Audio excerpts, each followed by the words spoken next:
Hi అండి. ఇంకా summer holidays అయితే అయిపోయాయి కదా. మేము మా అత్తయ్య వాళ్ళ ఊరి దగ్గర నుంచి మేము జాబ్ చేసే ప్లేస్ కి అయితే వచ్చేసామన్నమాట. ఇక్కడికి వచ్చిన దగ్గర నుంచి మా అబ్బాయి ఎందుకు బాగా భయపడుతున్నాడు. ముందు బాగా బయటకు వెళ్లి అలా ఆడుకుంటూ ఉండేవాడు, కానీ సెలవుల నుంచి ఇక్కడికి వచ్చిన తర్వాత బాగా భయపడుతున్నాడు. పల్లెటూరులో అందరితో పిల్లలతో బాగా ఆడుకున్నాడు. ఇక్కడికి వచ్చిన టౌన్ కి వచ్చిన తర్వాత ఎవరు లేక అలా భయపడుతున్నాడేమో అనుకున్నాము. ఇంకా అందుకని చెప్పేసి మేము ఉండే దగ్గర తాయెత్తు కడతారని తెలిసింది ముస్లిమ్స్. ఇక్కడ కట్టేది ఎవరో కాదు, మా సార్ చెప్పే స్టూడెంట్ వాళ్ళ ఫాదర్ అన్నమాట.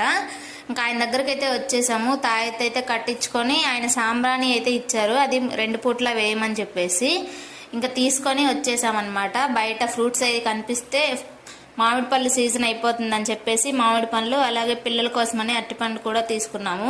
ఇంకా ఏ ఫ్రూట్స్ తీసుకున్నా తినరనమాట, వేస్ట్ అయిపోతూ ఉంటాయి, అందుకని తీసుకోలేదు. నచ్చితే లైక్ చేసి సబ్స్క్రైబ్ చేసుకోండి. Bye bye.